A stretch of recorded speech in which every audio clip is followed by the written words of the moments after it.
আমাদের দেশের মানুষ যারা অবসরে চলে যায়, চাকরি থেকে রিটায়ারমেন্টে যায়, তারা কিন্তু শেষমেশে গিয়ে তারা একেবারেই বোঝা হয়ে যায়। কেন এটা হয়? কারণ তারা ওই আগে থেকেই জোর করে অর্থাৎ গলধকরণ করছিল তারা তাদের কর্মটা এনজয় করেনি। তারা এতটা বিধ্বস্ত, এতটা ক্লান্ত শ্রান্ত, এত বছর স্ট্রাগল করে জব করেছে, শেষমেশ মানে আর কোনো শক্তি নেই, উঠে দাঁড়ানোর শক্তিই নেই। এটা কেন হয়েছে? কারণ ওই কর্মটা তার চাপিয়ে দেওয়া হয়েছিল। আমি সব সময় চেয়েছি যে আমি যেটা খাবো সেটা আমার ভালো লাগতে হবে, শুধু পেট ভরা না, পাকস্থলী টইটুম্বুর না, আত্মার প্রশান্তি লাগবে। কর্মের ক্ষেত্রেও তাই। আপনার একটা কাজ পছন্দ হচ্ছে না, বাট প্রতিদিন আপনি মাস শেষে স্যালারি কাউন্ট করার জন্য করেই যাচ্ছেন।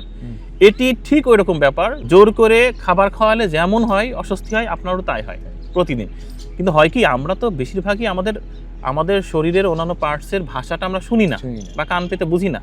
আমরা শুধুমাত্র আমাদের শরীরে জোরে চলার চেষ্টা করি। এ কারণে একটা সময় গিয়ে আমরা সবাই খুব টায়ার্ড হয়ে যাই, এবং আমাদের দেশের মানুষ যারা অবসরে চলে যায়, চাকরি থেকে রিটায়ারমেন্টে যায়, তারা কিন্তু শেষমেশে গিয়ে তারা একেবারেই বোঝা হয়ে যায়।